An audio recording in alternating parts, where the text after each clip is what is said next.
जय भोलेनाथ। आप सभी का स्वागत है आपके अपने YouTube चैनल पे। आज हम सोमवार के व्रत की विधि और सोमवार की कथा के बारे में जानेंगे।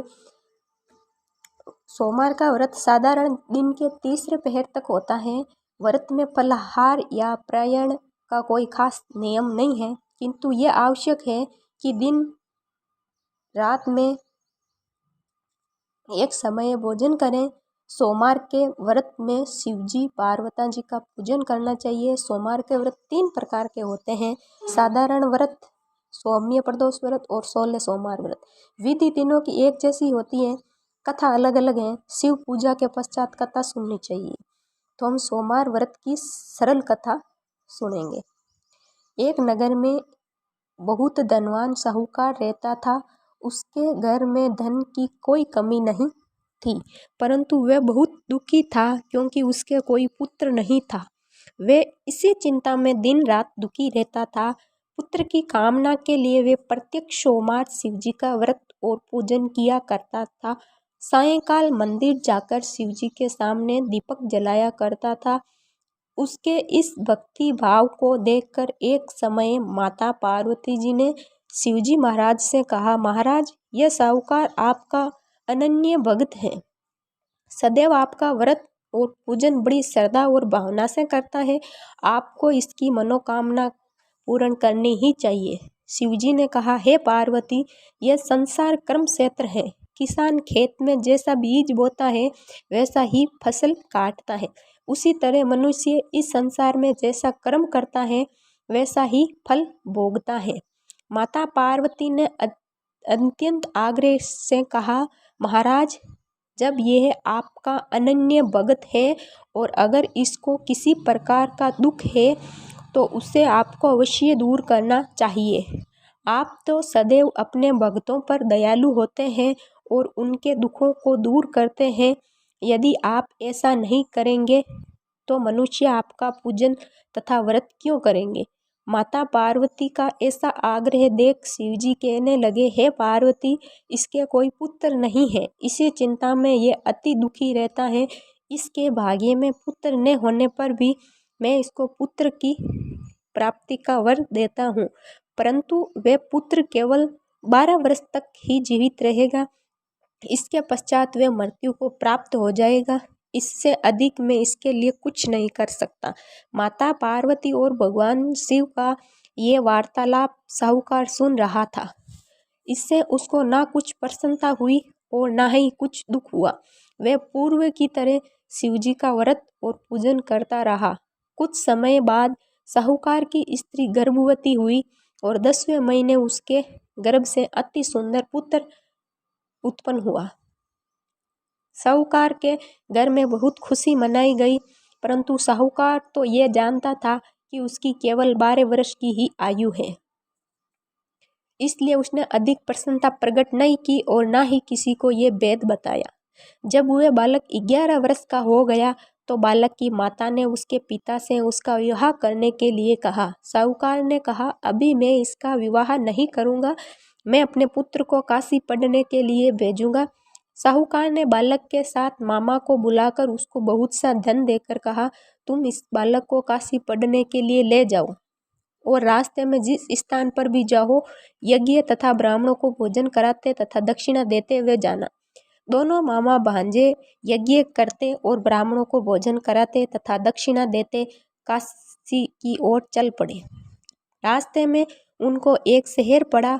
उस शहर के राजा का कन्या का विवाह था, परंतु जो साहूकार विवाह करने के लिए आया था वे एक आंख से काना था। उसके पिता को इस बात की बड़ी चिंता थी कि कहीं राजकुमार को देखकर राजकुमारी तथा उसके माता पिता विवाह में किसी प्रकार की अड़चन पैदा न कर दे। जब उसने अति सुंदर सेठ के लड़के को देखा तो मन में विचार किया कि क्यों न द्वाराचार के समय इस लड़के से वर का काम चलाया जाए। ऐसा मन में विचार कर राजकुमार के पिता उस लड़के को उसके मामा से बात की। वे राजी हो गए। फिर वे साहूकार के लड़के को वर के कपड़े पहनाकर तथा घोड़ी पर बैठाकर कन्या के द्वार पर ले गए। सभी कार्य प्रसन्नतापूर्ण हो गए। राजकुमार के पिता ने सोचा कि यदि विवाह कार्य भी इसी लड़के से करा दिया जाए तो क्या बुराई है। ऐसा विचार कर लड़के और उसके मामा ने मामा से कहा, यदि आपका फेरों और कन्यादान के काम को भी करा दे तो आपकी बड़ी कृपा होगी। मैं इसके बदले आपको बहुत सारा धन दूंगा। दोनों ने इस शहर स्वीकार कर लिया और विवाह कार्य भी बहुत अच्छी तरह से संपन्न हो गया। सेठ का पुत्र जिस समय जाने लगा तो उसने राजकुमारी की चुंदड़ी के पल्ले पर लिख दिया, तेरा विवाह मेरे साथ हुआ है, परंतु जिस राजकुमार के साथ तुमको भेजेंगे वे एक आंख से काना है। मैं काशी पढ़ने जा रहा हूँ। सेठ के लड़के के जाने के पश्चात राजकुमारी ने जब अपनी चुंदड़ी पर ऐसा लिखा हुआ पाया तो उसने काने राजकुमार के साथ जाने से मना कर दिया। उसने अपने माता पिता को सारी बात बता दी और कहा कि ये मेरा पति नहीं है, मेरा विवाह इसके साथ नहीं हुआ है, जिसके साथ हुआ है मेरा विवाह वह तो काशी जी पढ़ने गया है। राजकुमारी के माता पिता ने अपनी कन्या को विदा नहीं किया और बारात वापस चली गई। उधर सेठ का लड़का और उसका मामा काशी जी पहुंच गए। वहां जाकर उन्होंने यज्ञ करना शुरू किया और लड़के ने पढ़ना शुरू कर दिया। जिस दिन लड़के की आयु 12 वर्ष की हुई उस दिन उन्होंने यज्ञ रचा था। लड़के ने अपने मामा से कहा, मामा जी मेरी तबीयत कुछ ठीक नहीं है। मामा ने कहा, अंदर जाकर सो जाओ। लड़का अंदर जाकर सो गया और थोड़ी देर से उसके प्राण निकल गए।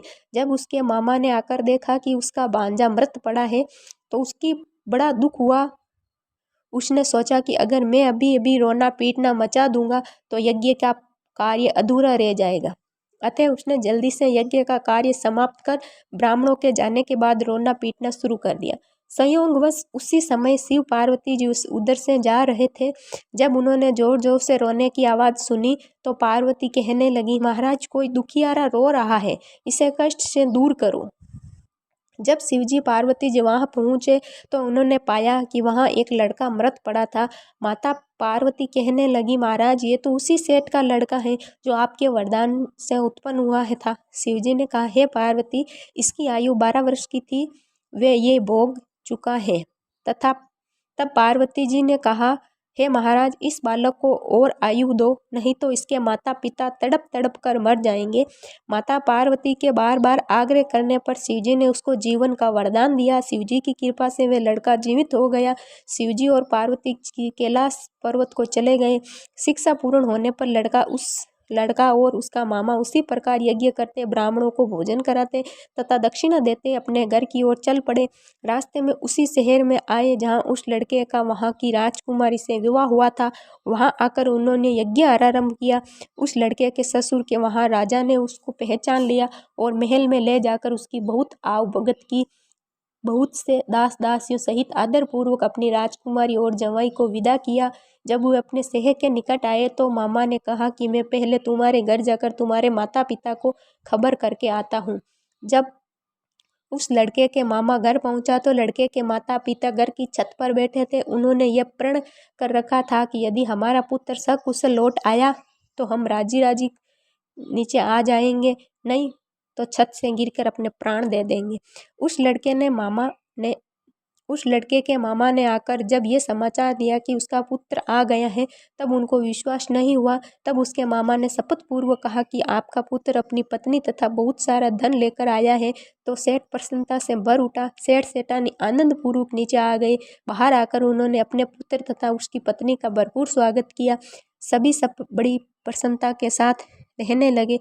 जो कोई सोमवार के व्रत को धारण करता है अथवा इस कथा को पढ़ता है सुनता है उसके दुख दूर होकर उसकी समस्त मनोकामनाएं पूर्ण होती है तथा इस लोक में नाना प्रकार के सुख भोगर अंत में सदा शिव के लिए लोक को प्राप्त होता है। जय भोलेनाथ।